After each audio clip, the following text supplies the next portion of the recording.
आयोजन आगे भी होते रहे, इसकी मैं उनसे गुजारिश करूँगा।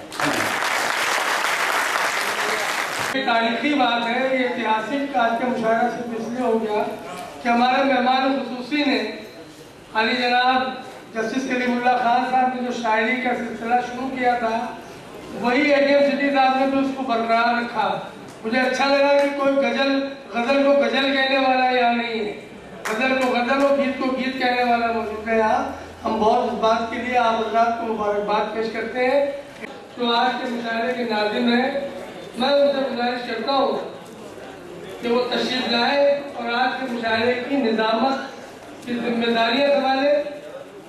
तालियों की गूंज में वासिफ बालूबी साहब ने ऐसा कहा है कि तालियां कम नहीं तो नंबर पर ऐसे मुशायरा खराब कर भूल कर मेरे माबूद किसी अमल की शुरुआत मैं नहीं करता, वो जिसमें खौफ न शामिल हो तेरी अजमत का, कहीं भी ऐसी कोई बात मैं नहीं करता। मेरे खुदा मेरे जज्बों को बासर कर दे, मेरी ज़बान मेरे लहजे को मोतबर कर दे। सदर मुशायरा आली मर्तबा नाज़िर सिद्दीकी साहब, आज के मेहमान खुसूसी जस्टिस कलीमुल्लाह खान साहब, बेगम कलीमुल्लाह खान साहब, और आज के हमारे मेहमान एजाजी आपके शहर के एडीएम मिस्टर अविनाश सिंह साहब, और आज वजह तकरीब आज के जनाब अफरोज आलम साहब हमारे सदर को। ये मुशायरा जो नशिस्त की शक्ल में मुनक़िद करने का अज़्म किया था जनाब नदीम नैयर ने, और हर रोज़ जो इसमें इजाफे होते रहे उसकी खबर भी मुझे देते रहे और उससे मुझे खबरदार भी करते रहे। नतीजा ये है कि आज ये छोटी सी नशिस्त जिसकी नीयत की थी उन्होंने, ये खूबसूरत मुशायरे की शक्ल में आपकी सरपरस्ती में आपकी खिदमत में हाजिर है। मैं वासिफ फारूकी आपकी खिदमत करूँगा और करता रहा हूँ। बहुत से लोग मुझे जानते हैं, हो सकता है कि कुछ एक आध हज़रात न वाकिफ हो, लेकिन मैं जानता हूँ कि यह कौमी यकजहती के सिलसिले का जो ये मंच है, हमारा जो ये डाइस है, इसका पूरा इसके तकाजे हो सकते थे, मुमकिन तकाजे हो सकते थे, उसे जनाब अविनाश सिंह साहब एडीएम कानपुर ने मुकम्मल तौर पर पूरा कर दिया। इसमें इससे बेहतर कोई भी सूरत नहीं हो सकती थी इस कौमी यकजहती के मुशायरे और सम्मेलन को खिताब करने की, जो तरीका अख्तियार किया जनाब अविनाश सिंह ने। मैं मुबारकबाद देता हूँ अहले कानपुर को कि उनको एडमिनिस्ट्रेशन में एक ऐसा अफसर मिला है जो इस तरह की सोच रखता है। अगर ये सोच हमारे हिंदुस्तान के तमाम ऑफिसर्स में हो जाए, ये सोच हमारे अदलिये के हर ऑफिसर में हो जाए, तो मैं समझता हूँ कि जो मुनाफरत का जहाँ जहाँ भी सिलसिला है वो सब खत्म हो जाएगा।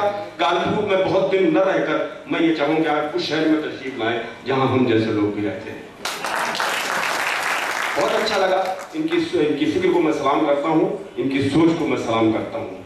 दोस्तों, मैं बहुत ज़्यादा गुफ्तगू करने का ना तो आदी हूँ और ना ही आज इसकी ज़रूरत महसूस कर रहा हूँ। उसकी वजह कि बराह में शोराए कराम का तारुफ आपकी खिदमत में पेश करूँ, यके बाद दीगरे शायर आप तक आए, अपना कलाम सुनाए और आज की इस बंदी को आप कामयाब कर दें। अफरोज आलम साहब अपने ज़िंदगी के शब रोज़ कुवैत में गुजार रहे हैं। कुवैत वो मुल्क जहाँ से हमारे सब पूरी दुनिया के लिए एक ऐसा ईंधन दिया जाता है जिससे एनर्जी पैदा होती है, जिससे हमारी रफ्तार बढ़ती है। वो रफ्तार देने वाले मुल्क में जनाब अफरोज तालिब हमारे हिंदुस्तान की नुमाइंदगी भी कर रहे हैं, हमारे हिंदुस्तानी शेरी अदब की भी नुमाइंदगी कर रहे हैं। कई किताबों को मुसन्निफ हैं, इनके सिलसिले में एक तहरीर यहाँ पढ़ी जानी थी, लेकिन जिन साहब को वो तहरीर पढ़नी थी वो इत्तेफाक से यहाँ तशरीफ नहीं ला सके। बहरहाल कोई कमी का एहसास नहीं होगा। मैं नाशाद कल्चरल सोसाइटी के तमाम अरकान को मुबारकबाद देता हूँ पेश की इस मुशायरे के इनेकाद के लिए, इस कवि सम्मेलन के लिए। मैं बराह रास्त ये चाहता हूँ कि कानपुर की ही एक आवाज़ से, एक मोतबर आवाज़ से इस मुशायरे और कोई सम्मेलन का आगाज़ कर दिया जाए। अंग्रेज़ों ने कुछ उसूल बनाए थे अपने, और उसमें लेडीज़ फर्स्ट का एक ऐसा कंसेप्ट था अंग्रेज़ों का, जिसको कभी कभी जी चाहता है कि मैं ख़ासतौर पर प्रमोट किया जाए इस अमल को कि हम ख़वातीन को आगे बढ़ाएं, और लेडीज़ फर्स्ट का जो कंसेप्ट अंग्रेज़ों का है इसको कभी हम मुशायरे की इस महफिल में भी आजमा के देखें कि हमें कितनी कामयाबी हासिल होती है। मैं इसी कंसेप्ट के तहत जो अंग्रेज़ों का एक बहुत खूबसूरत सा है, इसकी वजह यह है कि वजूद ज़न से है तस्वीर कायनात में रंग, ये अल्लामा इकबाल ने फरमाया था। और उसी तस्वीर कायनात में रंग भरने के लिए इस वक्त जो अल्लाह ताला तबारक व तआला ने हमें खातून की शक्ल में जो कुछ अता किया है, अगर ये ना होता तो तसव्वुर ही नहीं हो सकता था इस कायनात का, इस कायनात के फ़रोग़ का कोई तसव्वुर मुमकिन नहीं था। आइए दोस्तों, मैं यहीं से शुरू करता हूँ और आपकी अपनी एक छोटी सी कमसिन सी एक शायरा जो कानपुर के सरजमीन से उभर कर बहुत तेजी के साथ अपने अदबी सफर कर रही है और बड़े बावकार अंदाज में आपके शहर की नुमाइंदगी करने की सलाहियत अपने में पैदा कर रही है। सब जगह कानपुर की एक शनाख्त के तौर पर रूही नाज का नाम लिया जाने लगा है। मैं जान मोहतरमा रूही नाज से ही सबसे पहली शायरा के तौर पर इस पर गुजारिश करना चाहता हूँ कि वो आए, अपने इस दया की नुमाइंदगी इसलिए भी करें कि बेगम करीमुल्लाह साहिबा हमारे मेहमान की सब में शामिल हैं और मोहतरमा नगमा नूर हमारे कलकत्ता से मेहमान शायरा के तौर पर यहाँ तशरीफ रखती हैं। इन दोनों की नुमाइंदगी भी हो और हमारी बालकनी में जो खवातीन बैठी हैं इसमें शायद नदीम दैयर साहब की अहलिया भी हों, तो मैं ये चाहता हूँ कि उनकी तरफ से भी नुमाइंदगी कर दी जाए। मैं मोहतरमा रूही नाज का आवाज़ देता हूँ।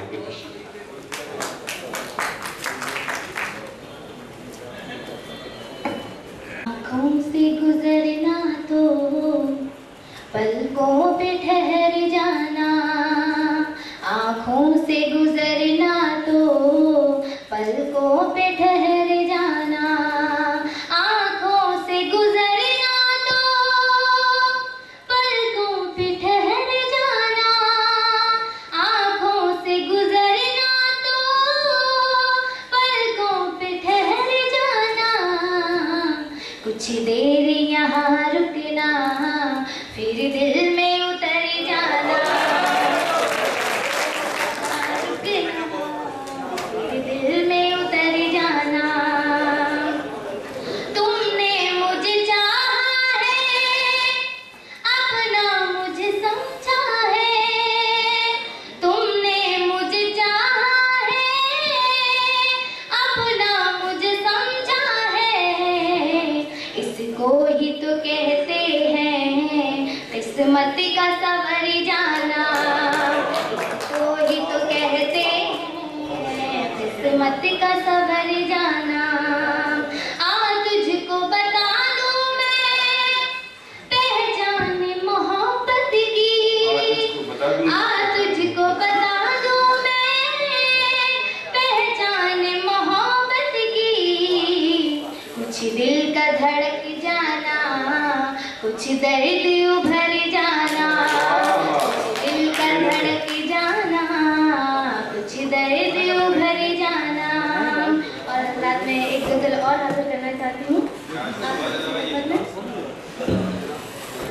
गुल कहीं है कहीं शरारे हैं, गुल कहीं है कहीं शरारे हैं, जिंदगी के ये दो किनारे हैं, गुल कहीं है कहीं शरारे हैं।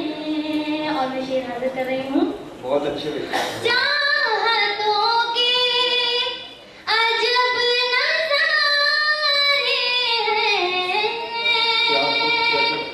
चाहतों के अजब नज़ारे हैं, मेरी आँखों में चांद तारे हैं, गुल कहीं है कहीं शरारे हैं, तुम कहाँ तक छिपोगे नजरों से, तुम कहाँ तक छिपोगे नजरों से, दिल में तस्वीर हम उतारे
खूबसूरत शायरी भी, बहुत अच्छा अंदाज।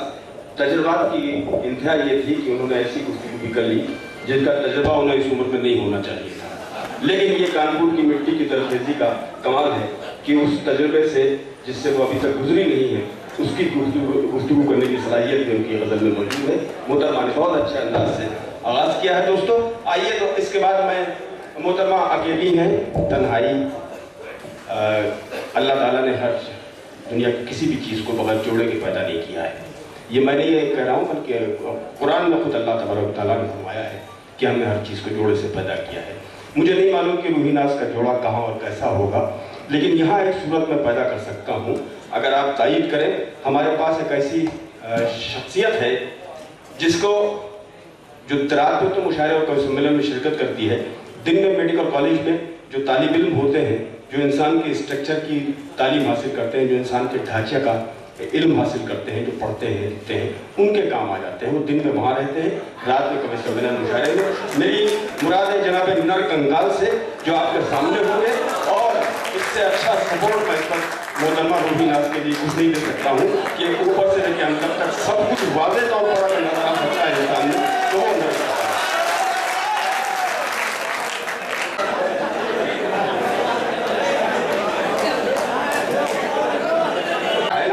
रूहीनाज़ के बाद हमारा ही नंबर आया।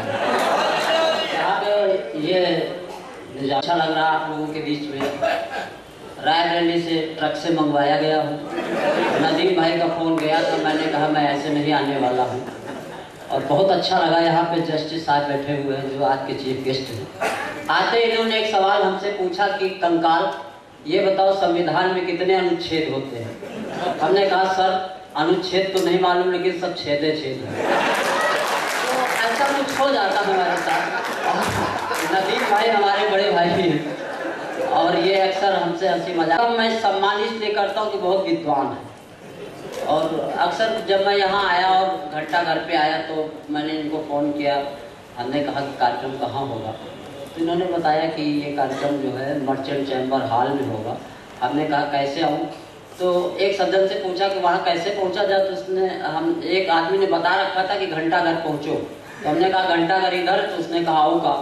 फिर वहाँ से हमने पूछा परेड चौराहा क्या इधर है, एक आदमी से, उसने कहा आओ का। आपने हमको यहाँ टहलते हुए नदीम नैयर साहब मिले। हमने कहा लग रहा कार्यक्रम में आप ही सब कुछ हैं, तो उन्होंने कहा जी हाँ। तो हमने कहा ये बताओ यहाँ कानपुर में दो लोगों ने आओ का कहा, आपने जी हाँ क्यों कहा। तो बोले कि ऐसा कंकाल जो पढ़े नहीं होते वो आओ का बोलते, और जो पढ़े होते वो जी हाँ बोलते। तो हमने कहा पढ़े, तो इन्होंने कहा आओ का।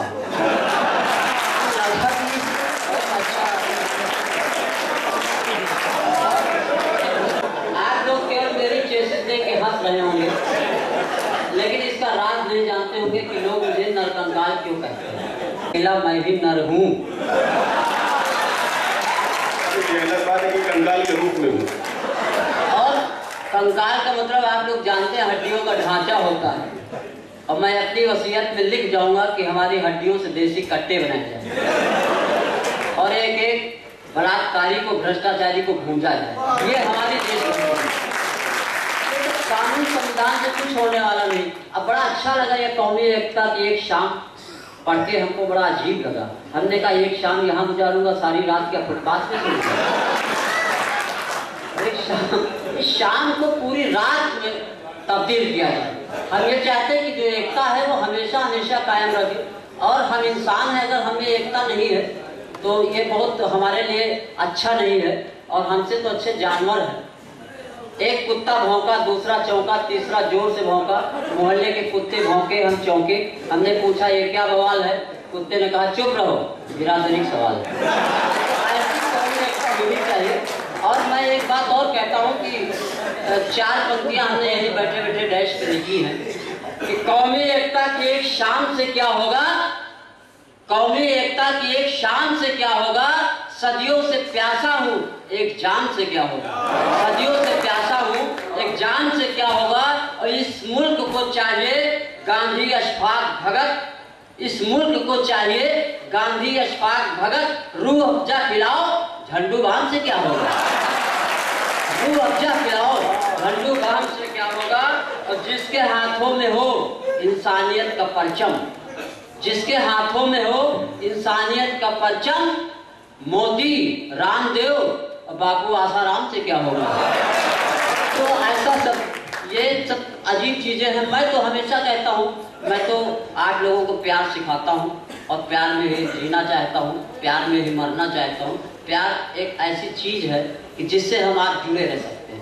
बाकी ये सब कुछ नहीं, हम बहुत पहले लिखा करते थे, लेकिन अब वो नहीं पढ़ते ज़्यादा कि हमारे देश में हिंदू मुस्लिम ये सब जो सब चल रहा है, कुछ नहीं।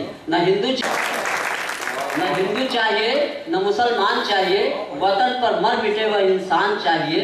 तरह तरह के लोग मांगते हैं, किसी को पत्नी चाहिए, किसी को संतान चाहिए, हमको वसुधैव कुटुंबकम का ज्ञान चाहिए। तो ऐसा सब होना चाहिए।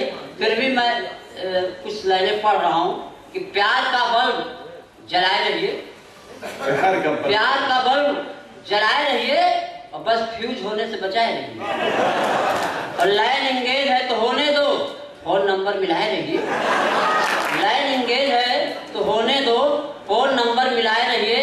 आजकल एज घटाने के लिए डाई बालों में लगाए रहिए।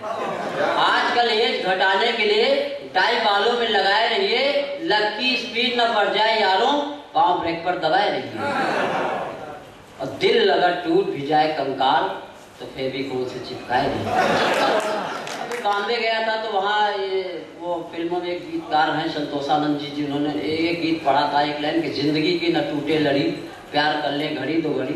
हमने कहा बम्बई वाले तुम्हारा प्यार घड़ी दो घड़ी, कभी यूपी आओ, यहाँ साल 2 साल खाली मोबाइल में प्यार चलता है। ऐसा प्यार करना चाहिए, तो ये सब होना चाहिए। आइए 2 छोटी छोटी व्यंग्य रचनाएं पढ़ूंगा क्योंकि बहुत लंबी फहरिस्त है। हम ही एक अली बाबा हैं यहाँ इस देश में। ये सब ऐसा हमारे साथ हो जाता, घट जाता है। आइए, हमारे देश में कई समस्याएं हैं, उनमें से एक समस्या मैं महंगाई की लेता हूँ, एक व्यंग्य पढ़ता हूँ। अगर पसंद आए तो ठीक, नहीं 10-12 और सुनाऊंगा। कि मैंने कहा जाने मन तुम्हारे लिए ला सकता हूँ नैनो गाड़ी। मैंने कहा जाने मन तुम्हारे लिए ला सकता हूँ नैनो गाड़ी, या कहो खरीद के लाऊं बनारस से साड़ी, या कहो घुमा लाऊं खंडारा, या कहो दिखा लाऊं आगरे का ताज। पत्नी डोली भुड़क के बोली, हे 1.5 हड्डी के पहलवान, हे 1.5 हड्डी के पहलवान, सुरेश कलमारी की तरह बेईमान। नहीं चाहिए नैनो गाड़ी, नहीं पहननी बनारस की साड़ी, नहीं जाना खंडारा, नहीं देखना आगरे का ताज। अगर ला सकते